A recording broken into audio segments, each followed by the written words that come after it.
Gold, trusted gold buyers. మీరు తాకట్టు పెట్టిన బంగారాన్ని విడిపించి ఈ రోజు ఉన్న మార్కెట్ ధరకు కొనబడను.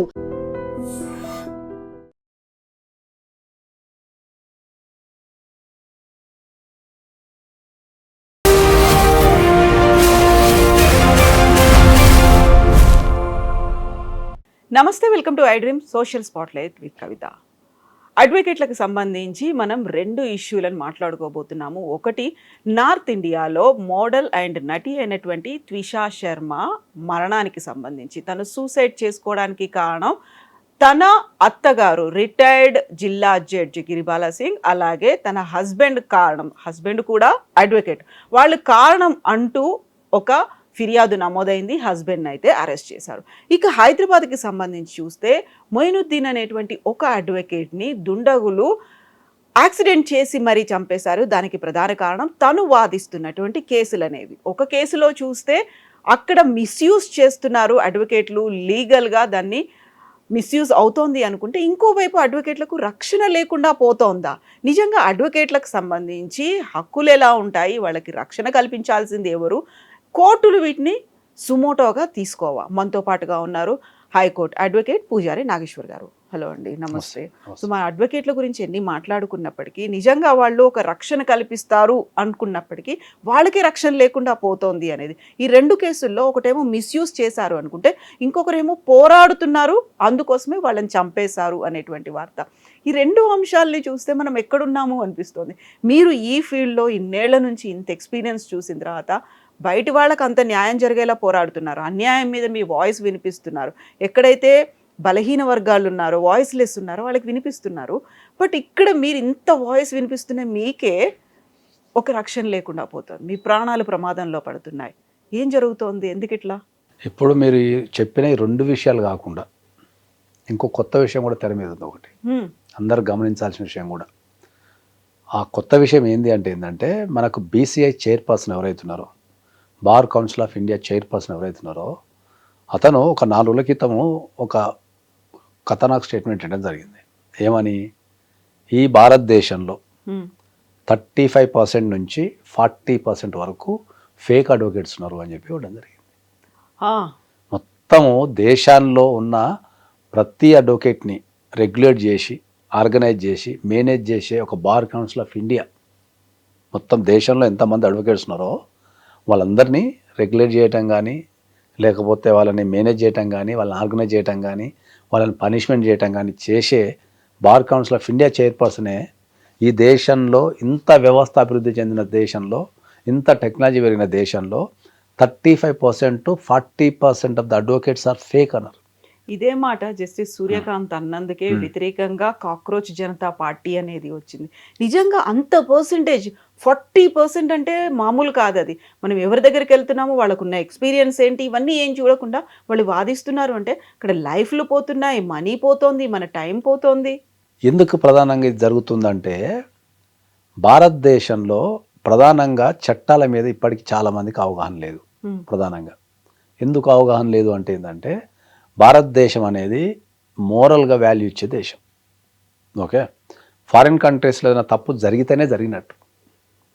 ఆ తప్పు అనే ఆలోచనని వాళ్ళు మొగ్గులో తుంచలేరు. మన దగ్గర ఈవెన్ సాయంత్రం పూట ఏదన్నా ఒక చెడ్డ మాట అన్నా కూడా పైన తదాస్తు దేవతలు ఉంటారు, ఫస్ట్ తదాస్తు అంటే మళ్ళీ నీకు ప్రాబ్లం అవుతుంది కాబట్టి అట్లా అనేది ఒక పాయింట్. అట్లే ప్రతిదీ మోరల్గా నడిచే దేశం మంది. అంటే భారతదేశంలో మోరలు, చట్టం అనే రెండు పెడితే మోరల్ నడిచే దేశమే 70% ఉంటుంది.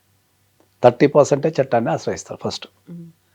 మొన్నటి వరకు అంటే టెక్నాలజీ పెరగనంత వరకు కూడా చట్టాల మీద అవగాహన లేదు జనాలకు. ఓకే, దాంట్లో ఇంకా ప్రధానంగా ఎదురయ్యే ప్రాబ్లం ఏంటంటే మనిషి తన జీవితంలో ఏదైనా బెస్ట్ కావాలని కోరుకుంటాడు. ఏదైనా బెస్ట్ కావాలని కోరుకుంటాడు. తినే ఫుడ్ అయినా, వేసుకునే బట్టలైనా, కొనే టీవీ అయినా, లేకపోతే మొబైల్ అయినా, చదువుకునే కాలేజ్ అయినా, ఏదైనా బెస్ట్ ఉందా, క్వాలిటీ ఉందా, మంచిగా ఉందా అని చూసుకుంటారు. స్టాండర్డ్ ఉందా చూసుకుంటారు. ఓకే, ఆ బెస్ట్ కోసం కానీ, ఆ స్టాండర్డ్ కోసం కానీ, ఆ ఫెసిలిటీ కోసం కానీ ఎంత దూరమైనా పోతాడు. ఓన్లీ ఒక అడ్వకేట్ దగ్గరకు వచ్చారికే చీప్ చూసుకుంటాడు. చీఫ్ అంటే ఎంత తక్కువ పని చేయగలుగుతాడు అడ్వకేటు అని చూసుకుంటాడు. నువ్వు అతి తక్కువలో పేమెంట్ చేసినప్పుడు నువ్వు హై క్వాలిటీ ఉన్న అడ్వకేసీ ఎట్లా ఎక్స్పెక్ట్ చేస్తావు? That is the first point. Okay, రెండోది వచ్చేసి నీకేమైందంటే భారతదేశం లేదంటే ఈ జనాలకి ఎవరికైతే లీగల్ అవేర్నెస్ లేదో, ఈ లీగల్ అవేర్నెస్ లేకపోవడం వల్ల ఏమైందంటే ఒక అడ్వకేట్ని క్వశ్చన్ చేయాలంటే చాలామంది భయపడతారు. ఇప్పుడు ఒక కేసు ఇస్తానికి మనం ఒక అడ్వకేట్ దగ్గర పోయినాం అనుకుందాం. ఓకే, ఆ కేసు ఇస్తానికి అడ్వకేట్ దగ్గర పోయినప్పుడు మీ ఎక్స్పీరియన్స్ ఎంత సార్ ఓకే అని అడిగే ధైర్యం ఎవరికి లేదు.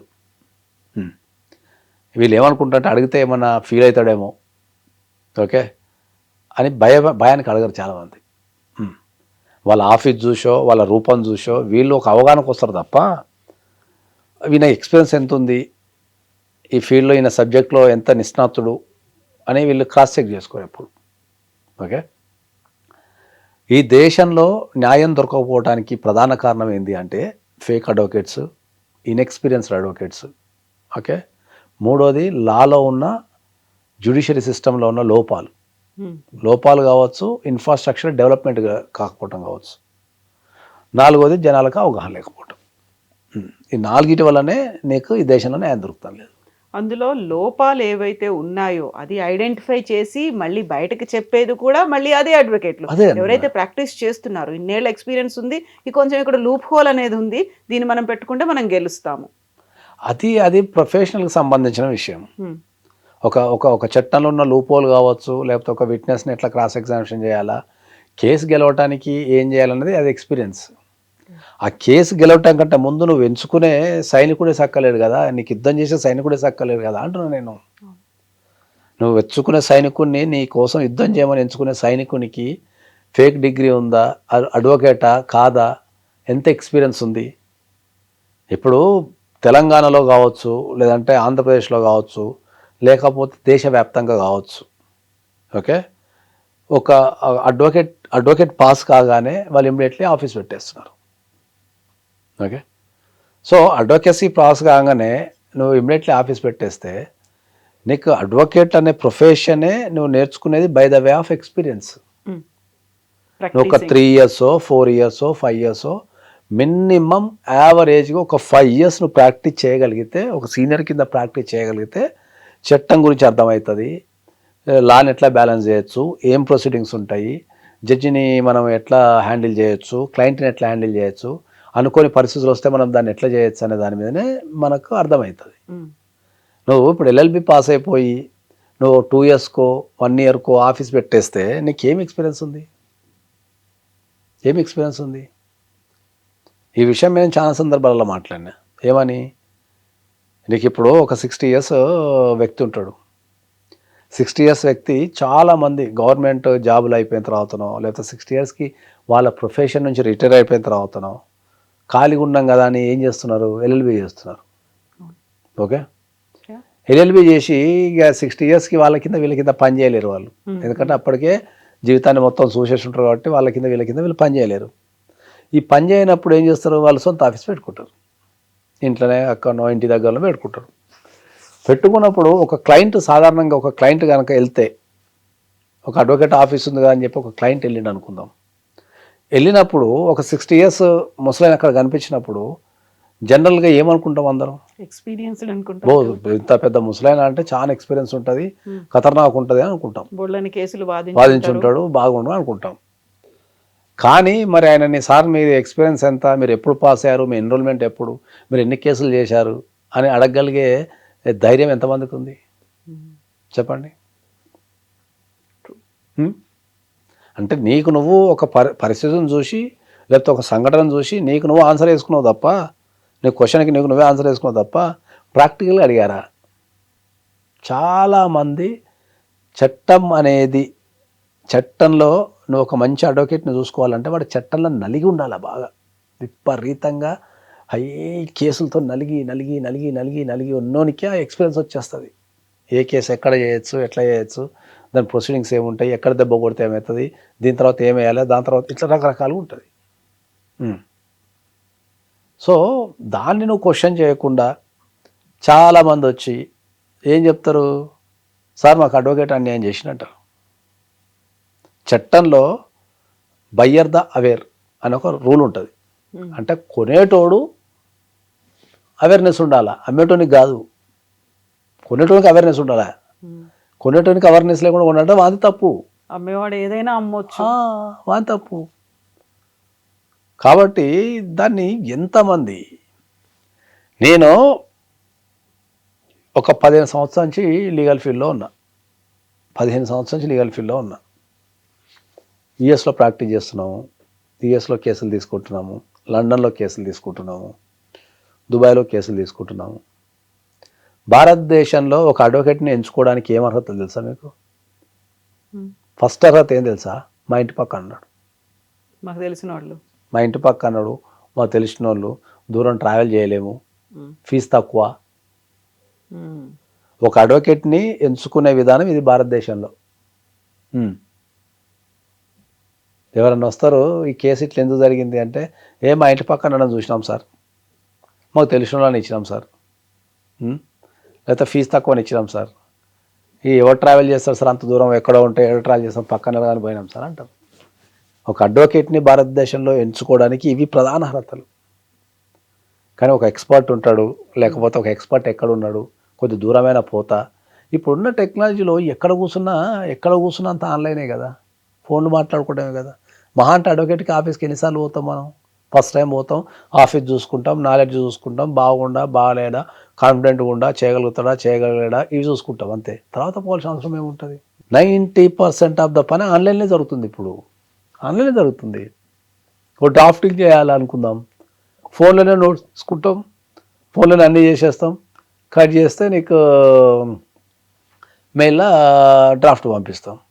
వాళ్ళు ఇంట్లో కూర్చొని చదువుకుంటారు, దానికి ఏమన్నా ఉంటే నోట్స్ రాసి పంపిస్తారు.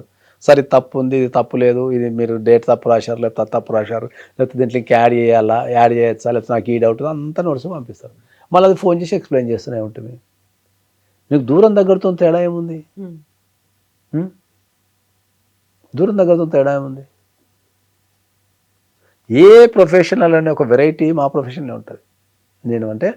నేను ప్రపంచవ్యాప్తంగా తిరుగుతున్నా కాబట్టి ఈ అడ్వకేసీ ఫీల్డ్ ఏం జరుగుతుందో అనే ఒక ఐడియా ఉంది కాబట్టి చెప్తున్నా.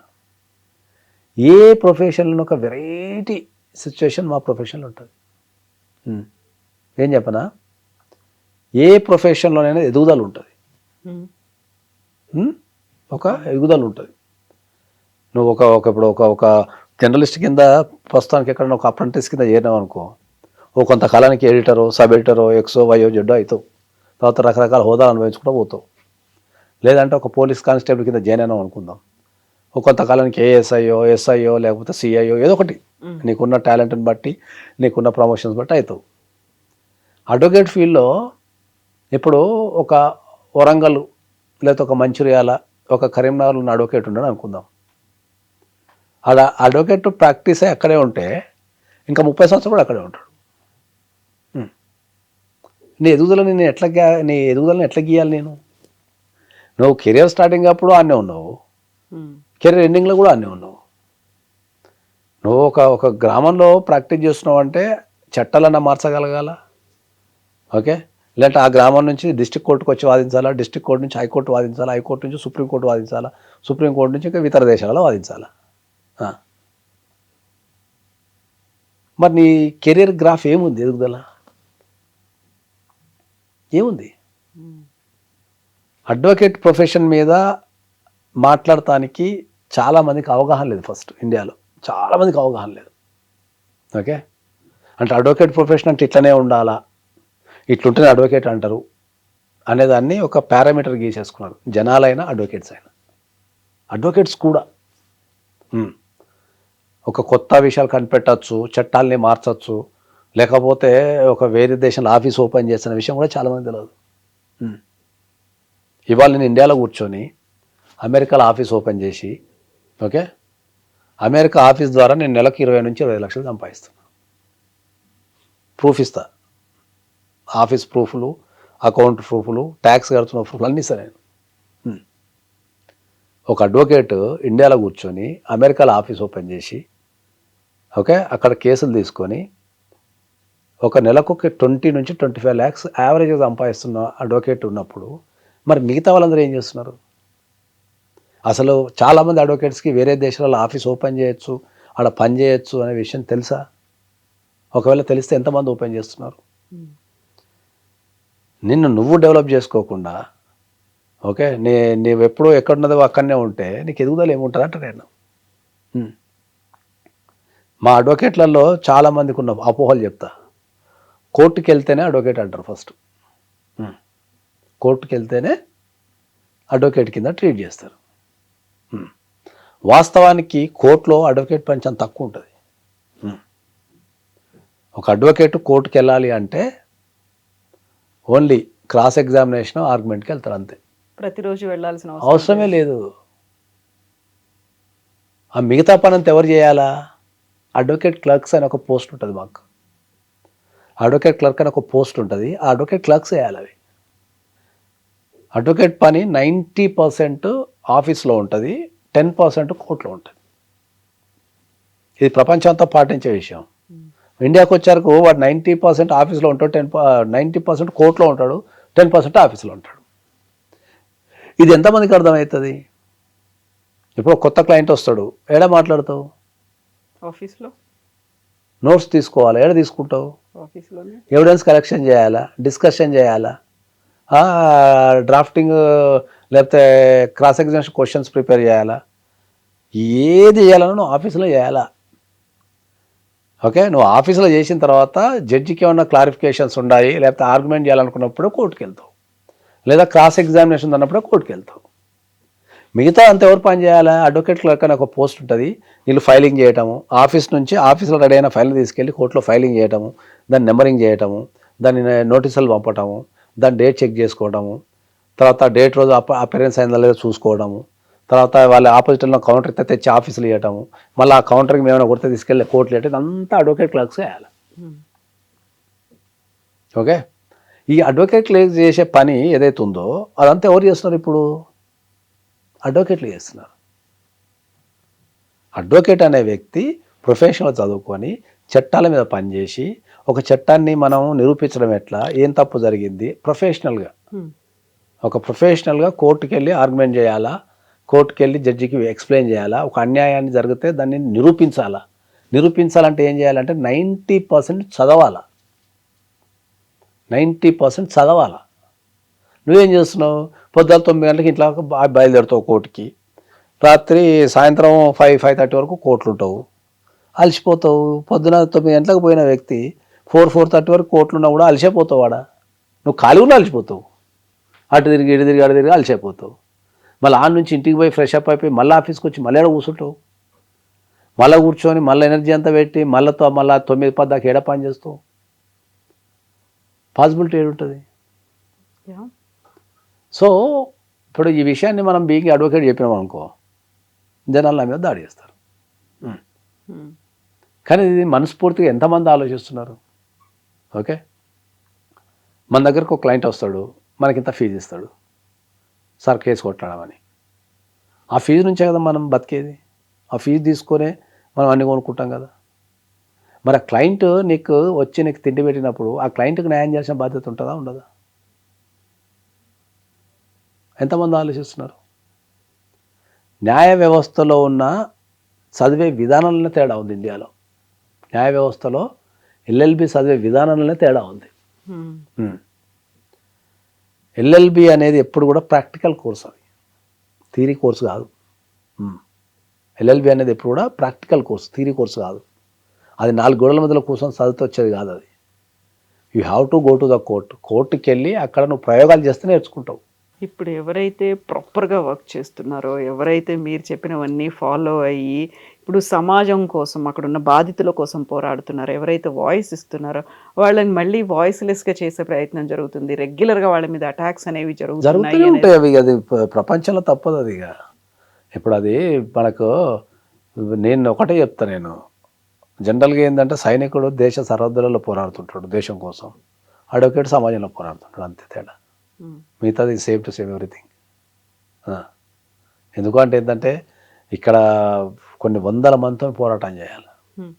మాఫియా ఉంటుంది, ఎన్ని పవర్ సెంటర్స్ ఉంటాయి. అవన్నిటికంటే చాలా బాధ అనిపించే విషయం ఏంటంటే పెద్ద పెద్ద చదువులు చదివి ఈ చట్టం కోసము న్యాయం చేయటం కోసం తెల్లవార్లు పోరాడే వ్యక్తులం అప్పుడప్పుడు పోలీస్ స్టేషన్ పోతే కూడా కనీస గౌరవ మర్యాదలు ఎవరు ఈ దేశంలో తెలుసా మీకు? కనీస గౌరవ మర్యాదలు ఇవ్వరు ఈ పోలీస్ స్టేషన్లలో. ఒక ఒక పురుగును చూసినట్టు చూస్తారు.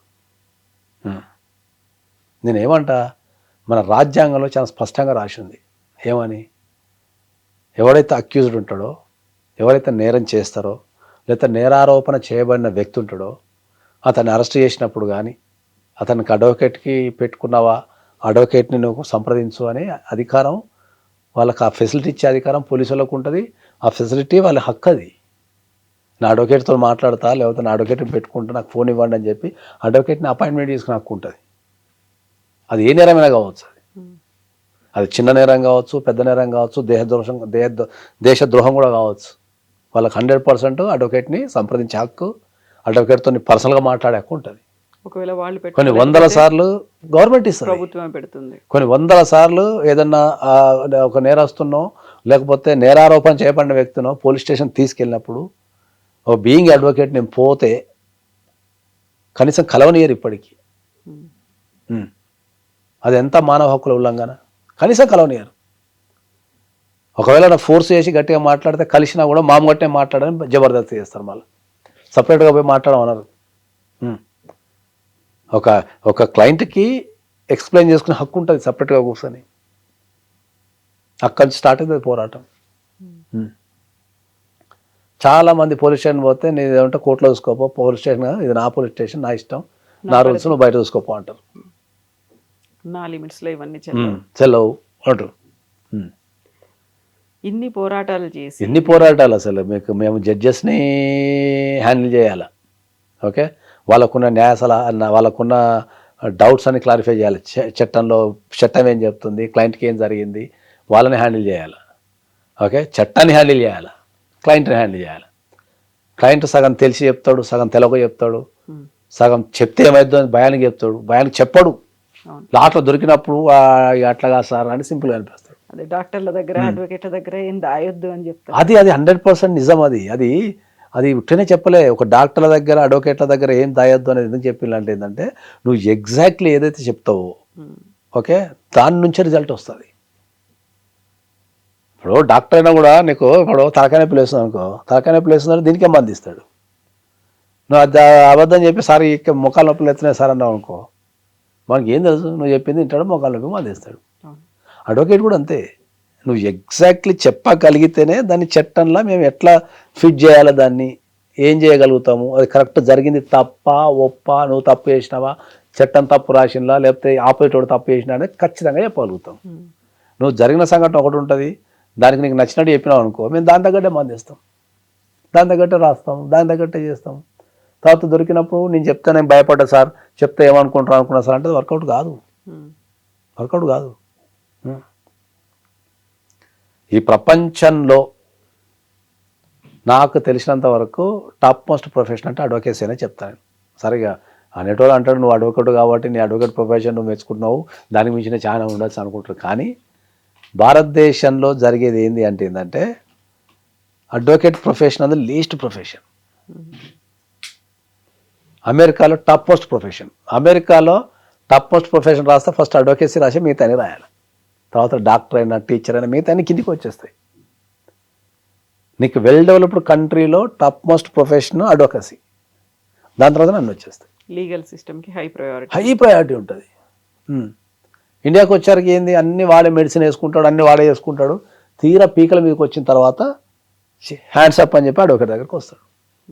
ఒక సంఘటన జరుగుతున్నప్పుడు, నీ జీవితంలో ఒక సంఘటన జరుగుతున్నప్పుడు నువ్వు దాన్ని ప్రాథమిక స్టేజ్నే గుర్తుపట్టి ఓ 1000 రూపాయలు 2000 రూపాయల కన్సల్టేషన్ ఫీజు ఇచ్చి నువ్వు ఒక ఎక్స్పర్ట్ని కనుక సంప్రదించగలిగితే అక్కడి నుంచి దాన్ని ఎట్లా చేసుకోవాలా, దాన్ని అది నువ్వు చేసేది తప్ప ఒప్ప, ఏం జాగ్రత్తలు తీసుకోవాలా, ఎట్లా తీసుకోవాలని చెప్తారు. మనలో ఏం చేస్తారు, అన్నీ నాకే తెలుసు అని చెప్పేసి ఫీల్ అయిపోయి అడ్వకేట్ చెప్పే ఉంటుంది, అది ఏదో చెప్తాడు నోటికి వచ్చిందని చెప్పేసి అన్నీ ఇలా చేసుకుంటూ పోతారు, నచ్చిందల్లా చేసుకుంటూ పోతారు. నేను అట్లా అనుకున్నా సార్, ఇట్లా అనుకున్నా సార్, ఈ పైసలు ఇస్తాను సార్, నేను నమ్మేసిన సార్ అన్నీ చెప్పుకుంటూ వచ్చి ఎండింగ్లో అది పీకల మీదకి వచ్చి దాన్ని పరిష్కరించలేని స్థాయికి వచ్చినప్పుడు వాడు వచ్చి అడ్వకేట్ దగ్గర కూర్చుంటాడు. మన చేతుల్లో కాదు ఇంకా ఇది. అన్నప్పుడు అప్పుడు ఇక మొత్తం అంటే మీకు అందరికి అర్థమైన భాష చెప్పాలంటే ఏంటంటే ఇక వాడు చచ్చిపోయే టైంలో హాస్పిటల్కి వస్తే ఐసీయూలో కూర్చోబెడతాడు.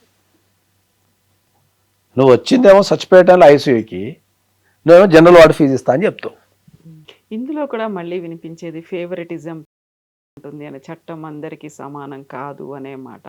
ఈ త్విషా శర్మ కేసుకు సంబంధించి కూడా చూసుకుంటే ఇన్ని అయినప్పటికీ కూడా అక్కడ ఉన్నటువంటి ఒక అడ్వకేట్, హస్బెండ్ అడ్వకేటు, అత్తగారేమో రిటైర్డ్ కోర్ట్ జడ్జి, ఇవన్నీ అయ్యి వాళ్ళు మిస్యూజ్ చేస్తున్నారు, మ్యానిపులేట్ చేస్తున్నారు, బోల్డ్ అని ఆరోపణలు వస్తున్నాయి. చనిపోయినటువంటి తనకి బాధితురాలికి న్యాయం జరగట్లేదు అనే ఒక మాట. అందుకనే కదా సుప్రీంకోర్టు సుమోటోగా తీసుకుంది. అక్కడ రిటైర్డ్ జడ్జి ఉంది కాబట్టి, తర్వాత హస్బెండ్ అడ్వకేట్ కాబట్టి వీళ్ళు సాక్ష్యాలు మాయం చేయొచ్చు, లేకపోతే ఇంకేదైనా చేయొచ్చు, వీళ్ళకున్న పవర్ ఉపయోగించవచ్చు కాబట్టి సుప్రీంకోర్టు అందుకే దాన్ని సుమోటోగా తీసుకుంది. ఎప్పుడైతే సుప్రీంకోర్టు సుమోటోగా తీసుకుందో ఎవరు ఆటలు చెల్లవు. ఇంకా కాకపోతే అనుమానాలు అయితే చాలా ఉన్నాయి కదా. డెఫినెట్లీ ఉంటాయి. ఒక వ్యక్తి చనిపోయినప్పుడు, ఒక ఇంట్లో పెళ్ళైన ఒక అమ్మాయి చనిపోయినప్పుడు డెఫినెట్లీ మీకు ఖచ్చితంగా అనుమానాలు అంటే 100% ఉంటాయి. ఆమె న్యాచురల్ చనిపోయినా కూడా అనుమానాలు అంటే 100% ఉంటాయి. వాళ్ళు నిరూపించుకొని బయటకు రావాలి తప్ప వాళ్ళు హరాస్మెంట్ చేయలేదు అంటే, చచ్చిపోవడం అనేది 2 రకాలు ఉంటుంది. వాళ్ళు ఆత్మహత్య చేసుకొని చచ్చిపోయి ఉండొచ్చు, లేకపోతే చంపబడి ఉండొచ్చు. ఒకవేళ ఆత్మహత్య చేసుకొని చచ్చిపోయినా కూడా మళ్ళీ వీళ్ళందరూ బాధ్యులే, అంటే వీళ్ళ కారణం చేత చచ్చిపోతే బాధ్యులే. అది చాలా సీరియస్ అఫెన్స్. అలాంటి సర్కమ్స్టాన్సెస్ క్రియేట్ చేసినందుకు చాలా సీరియస్ అఫెన్సెస్. అంటే నువ్వు ప్రత్యక్షంగా చంపినా పరోక్షంగా చంపినా ఇవన్నీ చాలా సీరియస్ అఫెన్సెస్. ఓకే, ఎందుకంటే మనం జనరల్గా 306 అని ఉంటుంది మనకు ఐపీసీలో. 306 అంటే ఏంది? మనము ఆత్మహత్యకు ప్రేరేపించడం. నువ్వు ఆత్మహత్యకు ప్రేరేపించేలా ప్రవర్తించి ఆ ప్రవర్తన వల్ల ఎవరైనా చచ్చిపోతే నీకు జీవితకాలం జైలు శిక్ష పడుతుంది. ఒక వ్యక్తిని అవమానపరచడం ద్వారానో, ఒక వ్యక్తిని కించపరచడం ద్వారానో, ఒక వ్యక్తిని ఇంకేదన్నా చేయడం ద్వారానో వాళ్ళు చనిపోతే అది 306 కిందకి వస్తుంది. కాబట్టి అది మర్డర్తో సమానం. అట్లా కాబట్టి అక్కడ ఏం జరిగింది అనేది ఖచ్చితంగా వాళ్ళు కంపల్సరీ సుప్రీంకోర్టు సుమోటోగా తీసుకుంది కాబట్టి ఎంక్వైరీ చేస్తారు కాబట్టి నిజాలు త్వరలో తెలిసే అవకాశాలు ఉంటాయి. ఇప్పుడు మన రాష్ట్రంలో హైదరాబాద్లో మొయినుద్దీన్, అడ్వకేట్ మొయినుద్దీన్, ఆయన చనిపోయారు. ఆయన్ని కావాలని కారుతో గుద్ది మరీ చంపారు, వెంటాడారు, రెక్కి నిర్వహించారు, పర్ఫెక్ట్గా దాన్ని ఎగ్జిక్యూట్ చేశారు అనుకున్నప్పుడు అదే ఫస్ట్ కేసు కాదు. ఇలాంటి కేసులు ఈ మధ్య కాలంలో చాలా జరిగినాయి. అడ్వకేట్ల మీద దాడులు అనేటివి చాలా జరుగుతున్నాయి. చాలా మందిని చంపేస్తున్నారు అడ్వకేట్లని. ఓకే, ఇప్పుడు మొయినుద్దీన్ని చంపడం జరిగింది. అంతకుముందు వామన్ రావును అయితే ప్రపంచం, ఇప్పుడు ఇక్కడ మొయినుద్దీన్ గారిని అయితే కనీసం ఒక కారుతో గుద్ది చంపేసిండ్రు. వెంటబడి వామన్ రావు కేసులో అయితే భార్యాభర్తలు ఇద్దరిని వెంటబడి కత్తులతోని ప్రపంచం అంతా చూస్తూ చంపేసిండ్రు. తర్వాత వరంగల్లో ఒక అడ్వకేట్ని చంపేసిండ్రు. వరంగల్లో కూడా ఒక అడ్వకేట్ని చంపేసిండ్రు. అట్లా చాలా, అంటే కోర్టులలో అడ్వకేట్ మీద దాడులు అనేవి చాలా జరుగుతుంటాయి. ఓకే, ఎందుకు అంటే ఏంటంటే వాళ్ళకు వ్యవస్థ మీద అవగాహన ఉండదు. ఒక వ్యక్తిని చంపడం ద్వారా కేసు పరిష్కారం అయింది అనుకుంటారు తప్ప అది మరింత జటిలం అవుతుంది, అది కొరకరానికి కొయ్యి అవుతుంది అనే విషయం నాకు తెలియదు. అది ప్రధానమైన పాయింట్.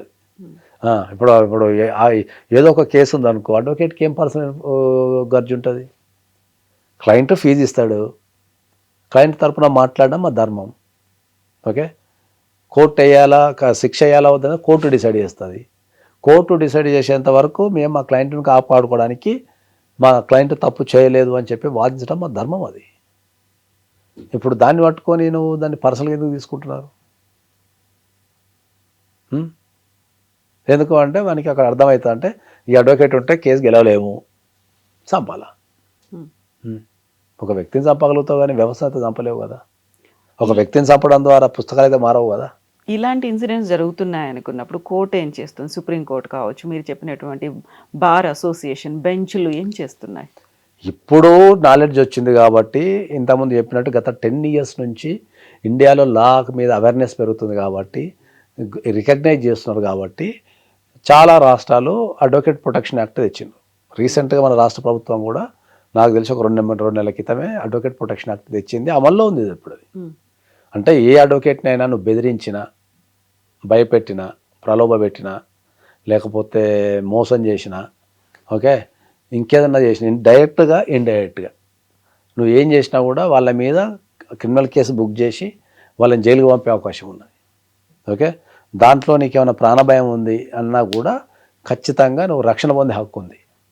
ఓకే, ఈ అడ్వకేట్ ప్రొటెక్షన్ యాక్ట్ని ఎట్లా ఉపయోగించుకోవాలి అనే విషయం కూడా చాలామంది అడ్వకేట్లకు తెలియదు. ఇంకా ఎక్కడ మొన్ననే వచ్చింది కాబట్టి, మన రాష్ట్రంలో మొన్న ఒక 2 months క్రితం వచ్చింది కాబట్టి ఇంకా దానిపైన విస్తృతమైన ప్రచారం కల్పించాల్సిన బాధ్యత రాష్ట్ర ప్రభుత్వాలకు ఉంటుంది. ఓకే, భారతదేశంలో ఎన్నో వందల చట్టాలు, బ్యూటిఫుల్ చట్టాలు వందలు ఉన్నాయి. కానీ అవి అందరికీ ఎవరికి తెలియదు. అవి ఎందుకు అంటే చట్టాలు చేసిన ప్రభుత్వాలు వాటి మీద అవేర్నెస్ కల్పించాలి.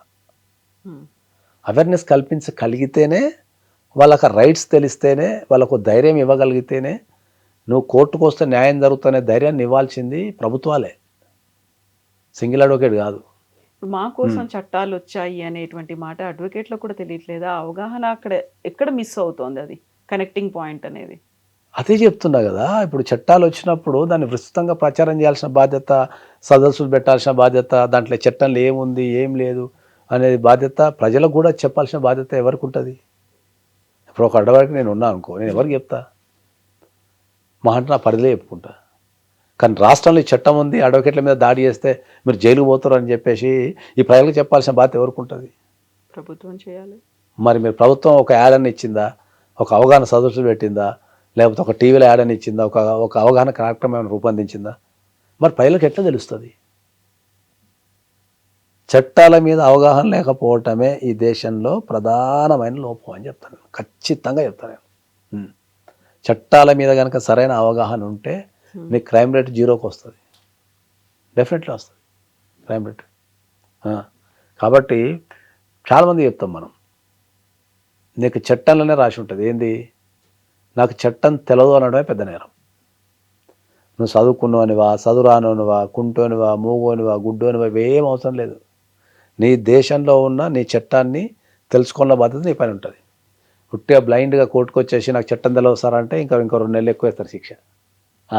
నాకు చదువు రాదయ్యా, నాకు చట్టం తెలియదు అంటే 2 నెలలు ఎక్కువ వేస్తారు శిక్ష.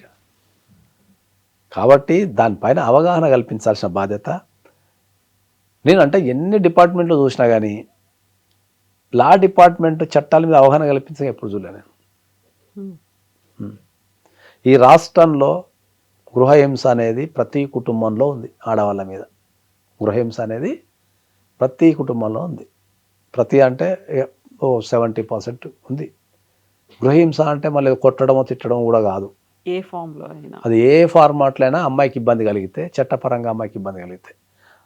అసలు గృహహింస చట్టం మీద అనేది ఎవరికి అవగాహన లేదు. ఇప్పటికీ ఈ రాష్ట్రంలో, ఈ దేశంలో గృహహింస చట్టం అంటే, డొమెస్టిక్ వైలెన్స్ యాక్ట్ అంటే అందరూ ఏమనుకుంటారంటే పెళ్ళైన అమ్మాయికి వస్తుంది అనుకుంటారు. పెళ్ళైన అమ్మాయికి వస్తుంది అనుకుంటారు, అత్తగారింట్లో మాత్రమే వస్తుంది అనుకుంటారు. గృహహింస అంటే ఈ దేశంలో పుట్టిన ఆడపిల్ల నుంచి, పుట్టిన దగ్గర నుంచి చచ్చిపోయేంత వరకు ప్రతి ఆడపిల్లకు, అది పుట్టినింట్లో కావచ్చు, మెట్టినింట్లో కావచ్చు, ఏ స్టేజ్లో అయినా కూడా, ఏ ఏజ్లో అయినా కూడా ఆమెకి ఇతర కుటుంబ సభ్యుల ద్వారా ఏ రకమైన ఇబ్బంది కలిగినా ఓకే ఆమె చర్యలు తీసుకునేదాన్ని గృహహింస అంటారు వాళ్ళ మీద. ఇప్పుడు పెళ్ళైన అమ్మాయి ఉంది, వాళ్ళ పుట్టింటికి వచ్చి పుట్టింట్లో ఉంటుంది అనుకుందాం, ఆ పుట్టింటిలో ఆమెను ఇబ్బంది పెట్టినా కూడా ఆమె కేసు వేసుకోవచ్చు. కానీ దాన్ని ఎట్లా ప్రొటెక్షన్ చేసిన మార్కెట్లో? గృహహింస అంటే ఓన్లీ పెళ్ళైన అమ్మాయి అత్తమ్మ వాళ్ళు పెడితే వేసుకునేదాన్ని ప్రొసెస్ చేసి, ఒక పెళ్లి కాని అమ్మాయిని ఒక తండ్రి ఇబ్బంది పెట్టినా, ఒక తల్లి ఇబ్బంది పెట్టినా, లేకపోతే ఇంకా ఇంట్లో ఉన్న అన్నదమ్ములు ఇబ్బంది పెట్టినా, ఏ మొగాడు ఇబ్బంది పెట్టినా, ఒక చదువుకున్న అమ్మాయిని ఇబ్బంది పెట్టినా, జాబ్ చేస్తున్న అమ్మాయిని ఇబ్బంది పెట్టినా, అలా పైసలు గుంజుకున్నా, లేకపోతే వాళ్ళని తిట్టినా, వాళ్ళని కొట్టినా, జాబ్ పోకుండా ఆపినా, వీళ్ళ ఇష్టానుసారంగా చెయ్యి అని చెప్పి వాళ్ళ మీద ఫోర్స్ చేసినా కూడా గృహహింసనే. ఇది ఎవరికి మనం ఎవరు ఎడ్యుకేషన్ చేయాలా చెప్పండి? అసలు మనం చట్టాల గురించి చెప్పాల్సుకుంటే కొన్ని లక్షల మందికి అసలు ఈ దేశంలో చట్టాలు ఉన్న విషయం కూడా తెలియదు. నాట్ ఓన్లీ గృహహింస, అసలు గృహహింస డొమెస్టిక్ వైలెన్స్ యాక్ట్లో ఎక్కడ అప్లై చేసుకోవాలో కూడా ఇప్పటికే ఎవరు తెలియదు. Sexual harassment at work place అని ఒకటి ఉంది, అది పెద్ద పెద్ద ఆఫీసర్లో తెలియదు. అది చాలామందికి ఎంప్లాయీస్కి తెలియదు. చాలామంది ఐటీ ఎంప్లాయీస్ కానీ బ్యాంకింగ్ ఎంప్లాయీస్ కానీ చాలామందికి వర్క్ ప్లేస్లో కనుక ఏదైనా అమ్మాయిని సెక్షువల్గా డైరెక్ట్గా ఆర్ ఇండైరెక్ట్గా నువ్వు ఏ రకంగా ఆమెని ప్రలోభ పెట్టినా, ఆమెను ఇబ్బంది పెట్టినా, నీ మాటల ద్వారా కానీ సైకిల్ ద్వారా కానీ ఏ రకంగా ఇబ్బంది పెట్టినా కూడా అది సెక్సువల్ హరాస్మెంట్ కిందకి వస్తుంది. ఓ కంప్లైంట్ ఇస్తే వాళ్ళ జాబులు పోతాయనే విషయం చాలామంది అమ్మాయిలు తెలియదు. చాలామంది అమ్మాయిలు మౌనంగా భరిస్తూ ఆ బాధ చెప్పింది అనుకుంటా వానికి లొంగిపోవటమో లేకపోతే వాడిని తప్పించుకొని తిరగటం చేసుకుంటా కుటుంబం కోసం ఆ కాలే కడుపుతోని పోరాటం చేస్తుంటారు తప్ప ధైర్యంగా ఎదురొడ్డి నేను కేసు పెడతా అనే ధైర్యం ఎవరికి లేదు. అది ఎంతమందికి చెప్తాం మనం? అట్లా చాలా చట్టాలు ఉన్నాయి, ఎవరికి అవగాహన లేదు. ఫస్ట్ నీకు చట్టాల మీద అవగాహన లేకపోతే ఇంకో అడ్వకేసీ మీద ఏం అవగాహన ఉంటుంది? ఆ చట్టం ఎట్లా రన్ అయ్యిద్ది దాని మీద అదంతా ఏముంటుంది అవగాహన? ఎక్కడ మెకానిజం ఉంది, ఏడక పోవాలా, ఏడపోతే ఏమవుతుంది చదువు చాలామందికి. ఈ తెలవనప్పుడు ఏం చేస్తారు అంటే అబ్బాయి ఎవడపోతలే కదా, ఏడపోతే ఎవడెతలాడుకుంటారని నిరాశతోని వాళ్ళకు వచ్చిన కష్టాన్ని భరిస్తూ ఉంటారు తప్ప వాళ్ళకి స్పష్టంగా ఈడికి పోతే ఇది అవుతుంది, ఈడికి పోతే ఇది అవుతుంది, ఈడికి పోతే ఇది అవుతుంది తెలుసు లేచి బయలుదేరుతాడు. చాలామందికి అవగాహన లేక ఏడికి పోలో తెలవక పోతే ఏమైందో తెలవక ఖాళీ కూర్చుంటారు. ఈ చట్టం ఇంతేలే, సరే ఏం చేస్తానులే, ఇక ఆడదానికి ఏం పోతానులే, ఆ కష్టం ఏదో ఇంట్లో 2 దెబ్బలు తిని పడుకుందాం అంటారు. ఒకవేళ ఏదైనా కేసులు వేసినప్పటికీ ఏళ్ల తరబడి కోర్టుల్లో పెండింగ్ లో ఉన్నటువంటి లక్షల సంఖ్యలో కేసులు పోరాడాలి కదా. ఇప్పుడు లక్షల తరబడి ఏళ్ల తరబడి లేకపోతే ఏదో మీరు అంటున్నారు కేసులు పెండింగ్ ఉన్నాయని, మరి పెండింగ్ కేసుల మీద ఎవరు పోరాడాలా? జడ్జెస్ నియమించండి అని చెప్పి ఎవరు పోరాడాలా చెప్పండి? జనాభాకు తగ్గట్టు కోర్టులు లేవు, కోర్టుల సంఖ్య లేదు, కోర్టుల సంఖ్యకు తగ్గట్టు జడ్జెస్ లేరు. ఒక్కొక్క జడ్జి 2-2 కోట్ల పనులు చేస్తున్నారు ఇప్పుడు ఈ భారతదేశంలో. ఒక్క జడ్జి తన కోర్టు పని కాక పక్క కోర్టు పని కూడా చేస్తున్నాడు. తన కోర్టు పని తనకు సచ్చినంత ఉందంటే మళ్ళీ పక్క కోర్టు కూడా చేస్తే ఏడు నుంచి చేస్తారు చెప్పండి? ఏ కోర్టులలో స్టాఫ్ సక్క లేరు తెలుసా మీకు? ఇట్లాంటి టైంలోనే అన్క్వాలిఫైడ్ మరి ఎక్కడి నుంచి ఇస్తారు జడ్జిమెంట్? మీరు ఎక్కడి నుంచి మనము క్వాలిటీది ఎక్కడి నుంచి మనం తీసుకొస్తాము? నువ్వు ఒక వ్యక్తి 8 గంటలు పని చేయగలుగుతాడు, 8 గంటలు పని చేసే వ్యక్తికి నువ్వు 16 గంటలు పని ఇస్తే ఆ 16 గంటల పని 8 గంటలు పూర్తి చేయమంటే వాడు క్వాలిటీ మీద ఎక్కడ దృష్టి పెడతాడు చెప్పండి? సో డిమాండ్ అనేది ఎక్కువ ఉంది కాబట్టి దానికి తగ్గట్టుగా ఫేక్ సర్టిఫికెట్లు, ఫేక్ మరి ఇప్పుడు డిమాండ్ ఎక్కువ ఉన్నప్పుడు ఏం చేస్తారు? ఇంకా ఇప్పుడు మనకు డెవలప్మెంట్ అవుతుంటే కొద్దీ మనకు కేసులు పెరుగుతున్నాయి. గ్రాఫ్ ఎవ్రీ ఇయర్ ఇట్లా పెరుగుతుంది గ్రాఫ్. నీకు 2025కి 2026కి 2025లో ఎన్ని కేసులు పడ్డాయో 2026లో సగానికి ఎన్ని కేసులు పడ్డాయి డైవర్స్ కేసెస్ పక్క. విపరీతమైన డైవర్స్ రేషియో పెరుగుతుంది, విపరీతమైన బిజినెస్ డిస్ప్యూట్స్ జరుగుతున్నాయి, విపరీతమైన చెక్ బౌన్స్లు అవుతున్నాయి, విపరీతమైన ట్రాన్సాక్షన్ ఇవన్నీ జరిగినప్పుడు దాన్ని ఏం చేసుకుంటాం మనం?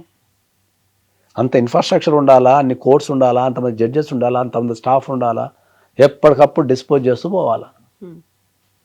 చాలామంది జడ్జెస్కి హాలిడే లేదు, వాళ్ళు హాలిడేలో కూడా తెల్లవారులు పనిచేస్తారు. వాస్తవం జరుగుతున్నది వేరు, జనాలకు అర్థమయ్యేది వేరు. ఈ రెండింటి మధ్యలో గ్యాప్ని ఎవరు ఫిల్ చేయాలి? కోర్టులో ఏం జరుగుతుందో చెప్పగలిగే ధైర్యం ఎవరికి ఉంది? చాలామంది జడ్జెస్కి హాలిడే ఇవ్వరు తెలుసా మీకు? వాళ్ళు ఒక హాలిడే సంపాదించుకోవాలంటే నానా కష్టపడాల్సి వస్తుంది. వాళ్ళు మళ్ళీ కోర్టు హాలిడేస్ అంటాం, సమ్మర్ హాలిడేస్ కావచ్చు. కోర్టు హాలిడే ఉంటే ఏమైనా ఉంటుందా మేడం? కోర్టు హాలిడే ఏమి ఉండదు. కోర్టుకి ఒకవేళ మొత్తం కోర్టు బంద్ అయినా కూడా, ఇప్పుడు హైకోర్టు మొత్తం బంద్ అని చెప్తాం మనం జనరల్గా, సమ్మర్ వెకేషన్ అంటారు జనరల్గా. ఆ సమ్మర్ వెకేషన్లో మళ్ళీ నీకు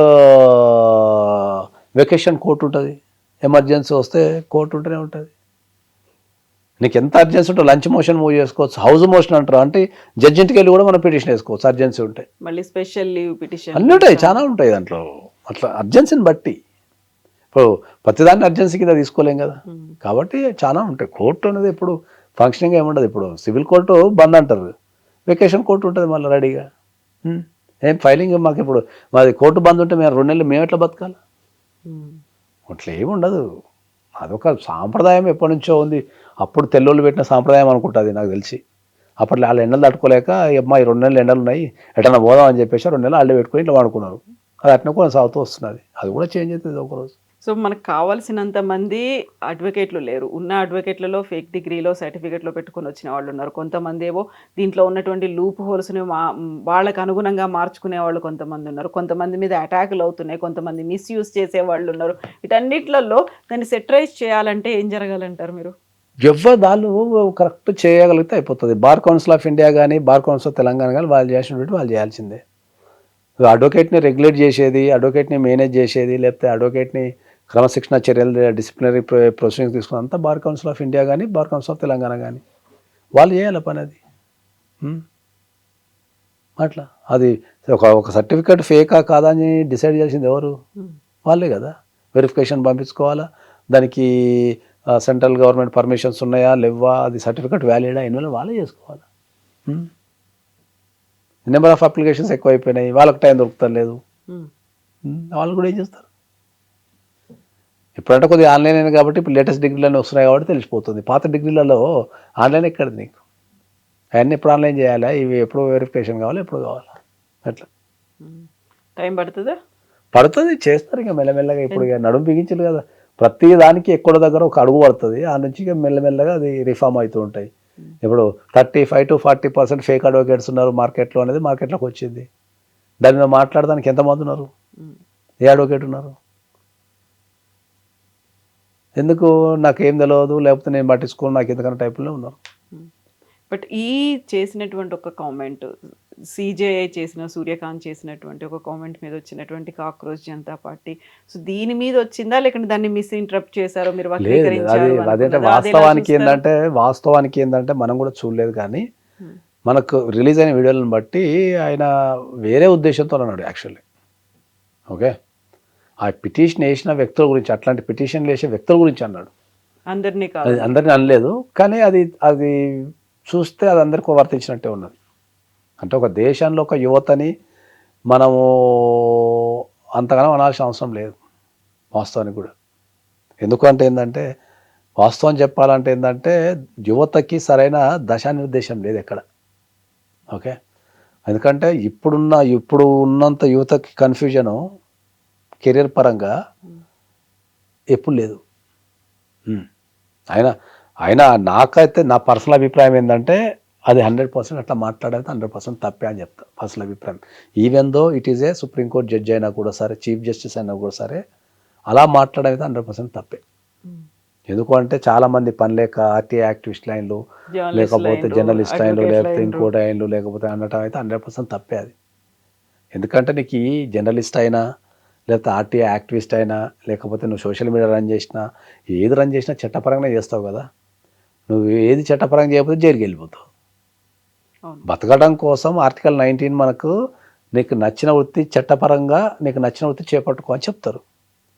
అది నీ ఇష్టం అది, అంతే తప్ప నువ్వు అంత రిప్రజెంటేషన్ చేసే దేశంలో అది యూత్ మనిషి మీద తీసుకుంటే ఏమవుతుంది? యూత్ని నాకు అనిపించింది అంటే ఆ వాక్యంలో యూత్ని మరింత డిప్రెషన్లకు నువ్వు నెట్టేసినేమో అనుకుంటున్నా నేను. ఎందుకంటే గవర్నమెంట్ పోస్టులు ఇవ్వరు, ప్రైవేట్ పోస్టులను ఆర్గనైజ్ చేయరు, ప్రైవేట్లో ఎప్పుడు పెడతారో ఎప్పుడు పెడతారో తెలియదు. ఓకే, సొంతంగా పెట్టుకుందామంటే ఇన్వెస్ట్మెంట్ సమస్య, గవర్నమెంట్ ప్రోత్సహించదు, పైనుంచి మళ్ళీ రెంట్లు కట్టాలా, బతకాలంటే ఒక జీవితం అని. ఇప్పుడు నేను ఖచ్చితంగా చెప్పగలిగేది ఏంటంటే ఇప్పుడు ఈ జనరేషన్లో పుట్టే వ్యక్తి అయితే ప్రతి దానికి డిప్రెషన్ ఆర్ స్ట్రెస్తోనే పుడతాడు.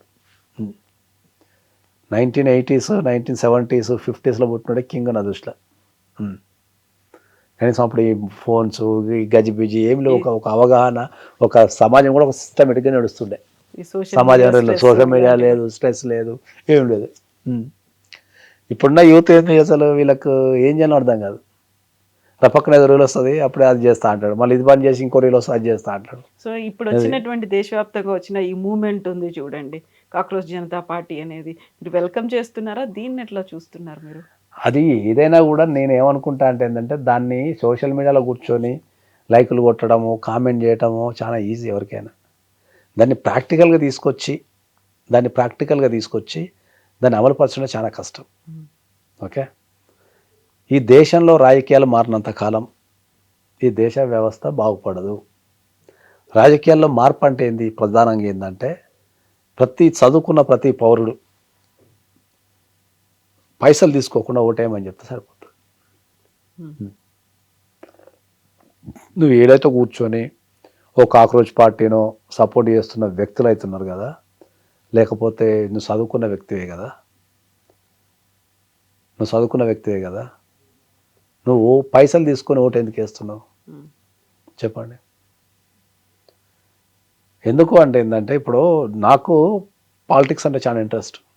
పాలిటిక్స్లో చేరాలా, దేశానికి సేవ చేయాలా, లేకపోతే ప్రజలకు సేవ చేయాలా అనే ఒక కోరిక ఉంది. కానీ ఆ పాలిటిక్స్కి వెళ్ళినప్పుడు ఏంది అంటే నువ్వు ఓటుకి ఎంత పంచుతావు చెప్పు అనే క్వశ్చన్స్ వస్తున్నాయి. నీ దగ్గర ఎంత డబ్బు ఉంది, ఎంత ఆ క్వశ్చన్స్ వచ్చినప్పుడు నాకు అనిపిస్తుంది, అరే ఇప్పుడు నేను వానికి పైసలు ఇచ్చి ఓటు వేయించుకుంటా, మళ్ళీ ఆ పైసలు ఎన్ని సంపాదించాలి నేను? ఇప్పుడు ఎవరు కూడా ఉట్టే పోయి జనాలకు పైసలు అయితే మంచి ఓట్లు ఏమన్నాడు కదా, మనకి ఎక్కడి నుంచో దగ్గర నుంచి ఇన్కమ్ సోర్స్ ఉంటేనే కదా. అంటే ఈ పెట్టిన పైసలు మనం లాగాలంటే ఏదో ఒకటి చేయాలి కదా. మరి ఉన్న పైసలు ఖర్చు పెట్టి మళ్ళీ ఏదో ఒకటి చేసుడు ఎందుకు? అవి ఉన్న పైసలు బ్యాంకులో వేసుకొని సపరేట్గా కూర్చుంటే అయిపోతుంది కదా. పొలిటీషియన్ కావాలన్న కోరిక, ఒక పదవి రావాలన్నటువంటి ఒక పొలిటీషియన్ కంటే ఒక నార్మల్ వ్యక్తి బలవంతుడు నాకు తెలిసి. ఒక ఎమ్మెల్యే కంటే ఒక ఓటరే బలవంతుడు అంటారు నేను ఎప్పుడు. ఎమ్మెల్యే ఒక పని చేయాలంటే వేరు చూసుకోవాలా, ఓటర్కి ఏముంటే ఎటైనా తిరుగుతాడు. మళ్ళీ వీటన్నిటికీ మెయిన్ రీజన్ ఒక అవగాహన అనేది అవసరం లేదు. దేశంలో యువతకు ఉండాల్సింది ప్రధానంగా అవగాహన, స్పష్టత. ఫస్ట్ మనము ఎన్నో సందర్భాలలో చెప్తున్నా నేను ఏంటంటే ఫస్ట్ మన సమాజానికి విలువలు నేర్పాలి. మనము విలువలు నేర్పే బదులు ఏం చేస్తున్నాము, సంపాదన నేర్పుతున్నాం. పక్క దేశాలేమో నీకు డెవలప్డ్ కంట్రీస్ ఏమో ఖతర్నాక్ ఉన్నాయి అంటావు, కానీ నీ దేశాన్ని డెవలప్ చేసుకో. ఈ కాన్సెప్ట్ అర్థం కాదు నాకు. ఇప్పుడు నేను కూడా బీయింగ్ ఇండియన్ సిటిజన్, నేను అమెరికా పోతా లేకపోతే యూరోప్ పోతా, ఎడుకోపోతా, నువ్వు అక్కడ ఏడు దిగిన ఫోటో ఖతర్నాక్ వస్తుంది. ఇండియాలో ఫోటో దిగాలంటే మొత్తం చూసుకోవాలి. ఇక్కడ సివిక్ సెన్స్ ఉండదు. ఇంతెందుకు ఇప్పుడు మేడారం జాతర పోతాను నేను జనరల్గా, మా ఊరు అటే కాబట్టి అటు పోయినప్పుడు పోతా. ఆ జాతర మేడారం నుంచి అట్టే చుట్టుపక్కల 10 కిలోమీటర్స్లో ఎంత ప్లాస్టిక్, ఎన్ని సీసాలు, ఎంత చెత్త ఉంటుంది అంటే మనకి చెప్పలేను నేను. ఇక్కడ ఎంత అన్హైజీన్గా ఉంటుంది. నాకు ఎంత ఏడుపు వస్తుంది అంటే, అరే ఆ ప్లాస్టిక్ కవర్స్ని కానీ, ఆ ప్లాస్టిక్ సీసాలని కానీ, ఆ ప్లాస్టిక్ గ్లాసులు కానీ ఆడ తాగి మీరు ఆడనే పాడేస్తే అవి భూమిలో ఉండిపోయి భూమి సారం కోల్పోయి మీరు ఎవరిని ఇబ్బంది పెడుతున్నారు? ఎవరిని ఇబ్బంది పెడుతున్నారు? సరే తాగు తిను, దాన్ని ఒక కల్చర్డ్గా తీసుకెళ్ళి ఒక దగ్గర పడి. ఇప్పుడు మన దగ్గర ఉన్న చెత్తని తీసి పడేస్తానికి ఎవరికి దమ్ము లేదు. వేరే కంట్రీలో పోతే ఏ చెత్త ఆ చెత్త సపరేట్ వేయాలా. ఆ దేశంలో అయితే పాటిస్తావు నువ్వు, కానీ ఇండియాకి వస్తే పాటించవు. ఇక్కడ ఏదైనా చెల్తా అనే ఒక మైండ్ సెట్ వచ్చేసింది. మరి ఆ మైండ్ సెట్ మారుతూనే కదా నీకు దేశం మారదు. నువ్వు మారకుండా నీ దేశాన్ని మార్చమంటే ఎట్లా వర్కౌట్ అవుతుందో చెప్పు. ఫస్ట్ నువ్వు మారు, తర్వాత నీ దేశం మారుతుంది. మొన్న కూడా చెప్పిన నేను, దేశం మారాలంటే ఏం చేయాల్సిన అవసరం లేదు. దేశం మారాలి అంటే నీ కుటుంబాన్ని, నీ ప్రాంతాన్ని మంచిగా చూసుకో, డిఫాల్ట్గా దేశం మొత్తం మారిపోతుంది ఎవరి కాలికి. నువ్వు ఇక్కడ కూర్చొని పెద్ద ఢిల్లీలో ఉన్న సీఎంనో లేకపోతే పిఎంనో తిట్టడం కాదు. ఫస్ట్ మీ గల్లీ లీడర్ని తిట్టు. మార్పు మన నుంచే. ఫస్ట్ నీ గల్లీ లీడర్నో, నీ కార్పొరేటర్నో, నీ సర్పంచ్నో ప్రశ్నించడం నేర్చుకో. తర్వాత సీఎంని పిఎం తర్వాత తిట్టావు. మార్పు అనేది మనతోనే రావాలి. మరి thank you so much Nageswara Rao గారు. Thank you so much. మనం ఒకటి అనుకుంటాము, కాకపోతే అది ఎక్కడ దాకా వెళ్ళిపోతుంది. We will discuss and talk about సమాజం, మన గురించి, మన సొసైటీ గురించి. థ్యాంక్ యూ సో మచ్ అండి. Thank you.